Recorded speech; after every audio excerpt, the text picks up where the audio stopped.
Okay, so here is the deal. There are only 5 places on the planet your money can go. 5. Does not matter if you're a billionaire, a decabillionaire, a centabillionaire, or a millionaire. There's only 5 places on the planet for your money to go.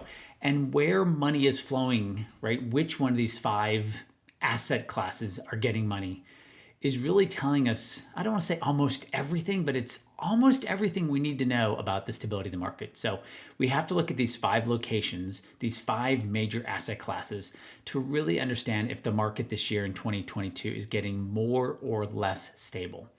Stick around, we'll cover that and so much more.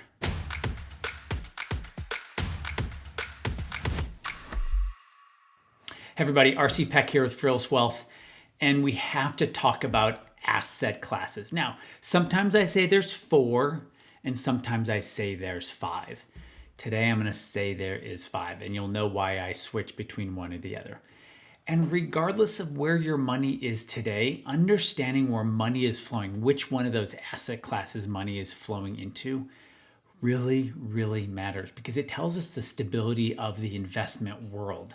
Notice I'm saying investment world and not stock market or bond market or cash market or commodities market or real estate market, but the whole investment world, that trillions and tens and hundreds of trillions of dollars of all the collective wealth on the planet, literally looking at those 5 asset classes, and we're just going to look at 3 today, helps us a lot. So I'm going to jump over to the price charts in a second.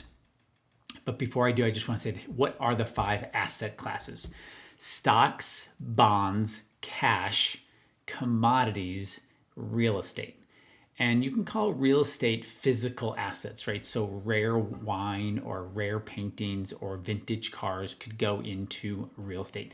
But those are the only 5 asset classes on the planet. Crypto is either a stock, right? Like Ethereum, I think of that as a technology that would fall under stock. Or you might think of Bitcoin as maybe even a currency like gold, but one that can't be easily printed or, well, I was going to say easily manipulated, but it kind of feels like everything's getting manipulated these days. So let me jump over to the price charts and show you what I mean. So if you look at the screen, this is the type of price chart we're going to look at today. It's a price chart that just shows the performance. And on all the price charts I show you, there's only going to be 3 lines. The green line is US dollars. So think of that as one asset class, the US dollar, which is currencies. Now, I know there's other currencies on the planet. The US dollar happens to be the biggest currency. The second biggest is the euro. Okay, so the green line is US dollars. The red line is US bonds. And then the blue line is US stocks. So I'm just gonna drop the US and just talk about, the dollar, bonds, and stocks. So this price chart starts the very last day of last year, December 31st, 2021. So this is about 8 months going to today. I'm recording this with the market just a little bit more to go before the market closes today. What I want you to notice is the green line is going higher. The green line is US dollars. So when we are in a period where the US dollar is beating the stock market, that's not a good sign. That's a sign of instability. That's a sign that people are saying, you know what, I don't know what's going on, but just in case, I'm just going to buy dollars right now. I'm just going to put my money in US dollars because they'll be there when I need them. And for right now, over a short period of time, I'm going to own US dollars. Now, in the past, it was US dollars and Japanese yen. No longer. The Bank of Japan is really, really, really, really, really wanting to support that their yield on their 10-year treasury does not get above 25 basis points. So the world is no longer thinking of the yen as a safe place. So it's just the dollar right now. But what I want you to see on the price chart is the dollar's up 14% this year. Bonds are down 12%, and the stock market's down 15%. That's not a sign of stability. When the thing that they're basically panicking into is the US dollar, that tells us we are in an unstable period of investment markets.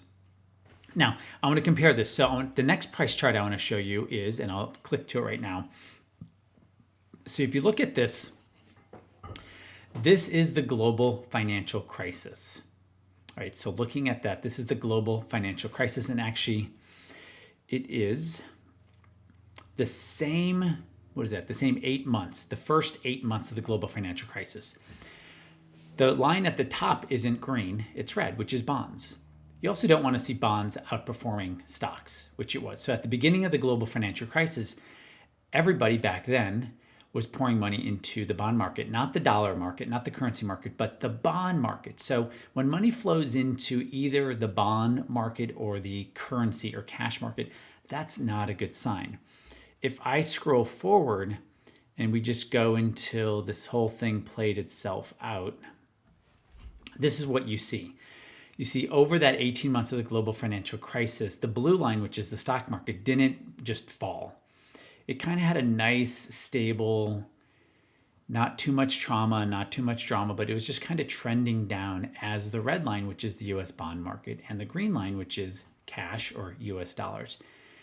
That's where money was flowing, right? And you can see that with the two lines. The red line is stable or going higher, and the green line falls a little bit, but from peak to trough, the dollar increases in price about 11%, and the US bond market increases in price about 6%, while the overall stock market falls about 58%.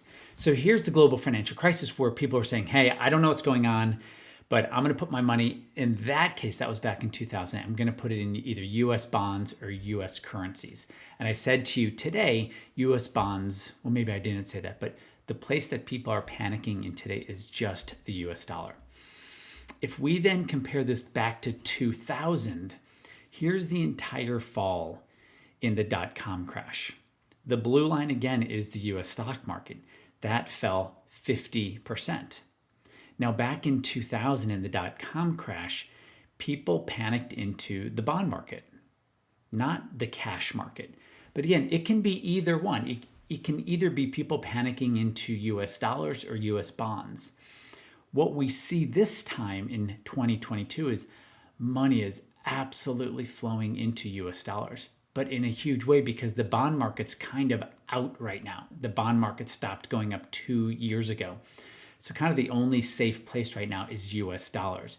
And I wanted to show you this and compare it, meaning what we have today. If you look at the screen, this is kind of what the market looks like today in the most recent 8 months of the market falling, and then just comparing that to 2008's global financial crisis and 2000's global financial crisis.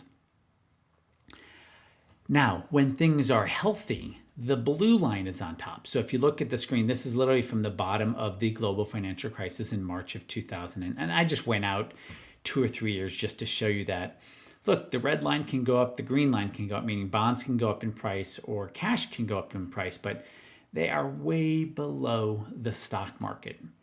And so one of the ways to really understand and how to filter out all of the craziness, all the noise, all the comments, all the posts is to really understand how humans behave collectively when they collectively are worrying about the future. And that's, in fact, what we started with this first price chart, showing you that, in fact, the blue line, which is the stock market, is trending down still. It's only down 15% this year only, quote unquote. The bond market's down 12%. But you have the US dollar. I want to almost call it the cash market, but if you live outside the US, it's not your cash, it's US dollars. And notice the place of safety right now is the US dollar, and it's moving higher. This leads me to believe that the market correction is not over. Okay, so let's pull this all together. The amount of news, information, data, posts, Instagram, YouTube, and I don't know, maybe I'm on YouTube. I do my best to present information in a very clear way. But what the markets are telling me, what those 5 asset classes, and today we only looked at 3, cash, bonds, and stocks.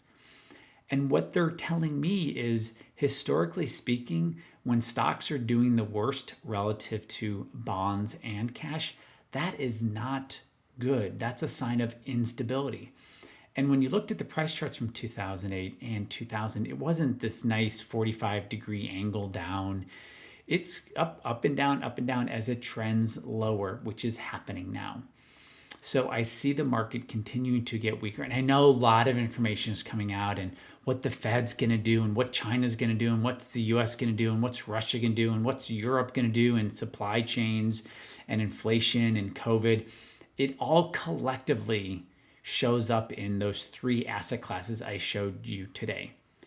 Dollars screaming higher, bonds still, maybe they're bottoming, maybe they could be. That's a post for another day. And stocks clearly in a downtrend. Thanks, everybody. Let me know where you think I got it right, where you think I got it wrong. Leaving a comment is the most effective way you can do that. I put in a lot more in my weekly email. I've been sending out a weekly email for about 2 decades. If you are not already on my free email list, you can go ahead in the description and sign up for that, because I often talk about a lot more in my weekly email. Thanks, guys, for being in my world. I appreciate you, and I will see you next week. Okay, bye.